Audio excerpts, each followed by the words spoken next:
Aparte de ello, el Congreso tomó la tesis debate para legislar sobre Fuerzas Armadas. Actualmente está trabajando con ello, pero con un gran temor los diputados, se lo digo porque eso me lo han dicho y lo he visto por experiencia. Y aparte, el Ombudsman es un tema de estudio, de investigación en las universidades y se han elaborado a través de esta información o de esta investigación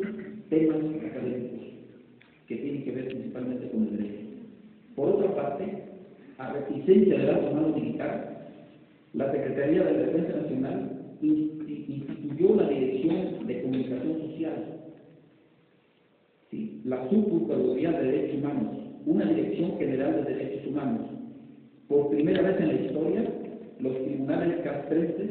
toman en consideración el principio del debido proceso y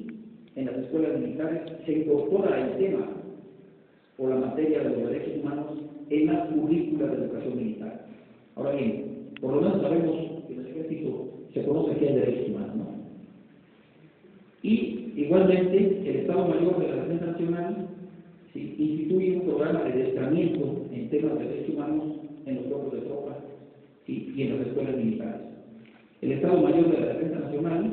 ¿sí?, considera el tema de los derechos humanos dentro de la planación estratégica y emite varias publicaciones sobre el tema. Además,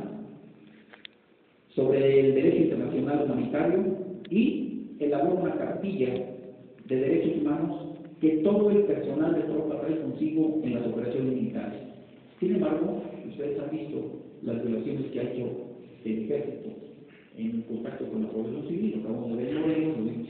en Oaxaca, en Michoacán, en Sinaloa, en Chihuahua. Bueno, es más fácil decir en dónde no ha hecho violaciones a los derechos humanos, ¿no? Además de ello, el ejército abiertamente, o mejor dicho, los militares han presentado quejas ante la Comisión Nacional de Derechos Humanos. Se abrieron libros de amparo, ahora pueden entrar los actuarios de los tribunales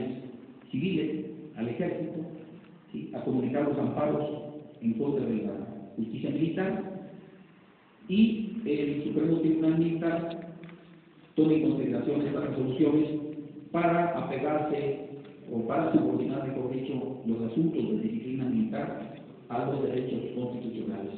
Una de las situaciones que yo les decía a mis compañeros militares cuando estaban procesados era que un ministerio público no los podía procesar por desobediencia cuando a un militar se le obligaba a firmar una declaración inventada por el Ministerio Público, ¿no? Y me costó mucho trabajo, y le venía platicando al doctor González en el camino, que a mí me costó mucho trabajo dentro de la prisión instituir esta situación, porque dentro del ejército no se concibe la subordinación de la disciplina militar y de los derechos constitucionales a la Constitución, sino que en el ejército siempre se supone que la disciplina militar está por encima de todo, y eso es una errónea equivocación. El planteamiento era el siguiente: en un tribunal militar, incluso lo dice el cuerpo de leyes militares, se suspenden los honores de la jerarquía. ¿Por qué? Porque en los tribunales militares se debate una acusación de Estado en contra del individuo, en donde se van a poner en temas de discusión sus derechos constitucionales contra una acusación del Estado que tiene que ver con asuntos de disciplina militar. Bueno, pues eso que yo les estoy diciendo me costó mucho trabajo que estas personas lo entendieran, y bueno, cuando ellos lo entendieron, lo que hizo el alto mando militar fue trasladarme a una prisión civil, ¿no? Pero ella en la prisión civil también hizo lo mismo, y también instruimos a la gente para que se defendiera, y hay muchos compañeros que obtuvieron su liberación, no porque hayan sido inocentes, sino porque estaban mal estructurados los procesos, y el Estado tiene la obligación absoluta de instrumentar los procesos conforme a derecho, porque tiene todo el tiempo, todos los recursos para establecer una acusación en contra de un individuo conforme a los principios de certeza y de seguridad política y de seguridad jurídica. Bueno, a través de esta situación, creo que hemos asentado una parte muy importante, que paralelamente a los desplegados que todo lo que hizo el Comité 38 hace 40 años, que todavía siguen vigentes, que tienen que ver con la democracia, con el tema de derechos humanos, con la apertura política, con la rendición de cuentas. Paralelamente, creo que yo he abogado en este sentido, en líneas diferentes, pero que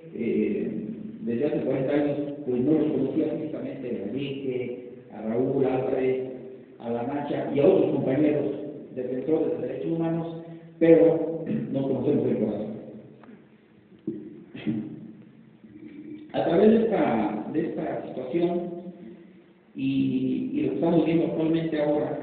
es un asunto mucho más grave. La situación que vivimos ahora es una situación mucho más grave que la que vivimos hace 40 años, en virtud de que no obstante esos logros que se han hecho a través de la lucha que ha hecho el Comité 68, de la lucha que nosotros hemos hecho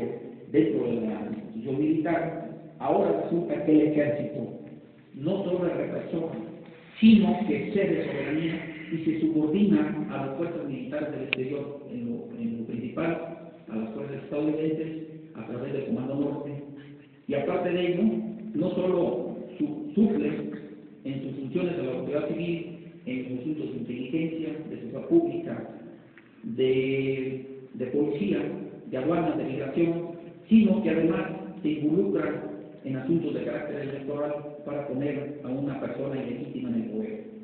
Bueno, con esto quiero yo decirles, y con esto termino mi comentario, que seguimos en la lucha y vamos a estar muy pendientes de que todas las instituciones del Estado se sujeten a un Estado de Derecho, no a un Estado de hombres. Muchas gracias.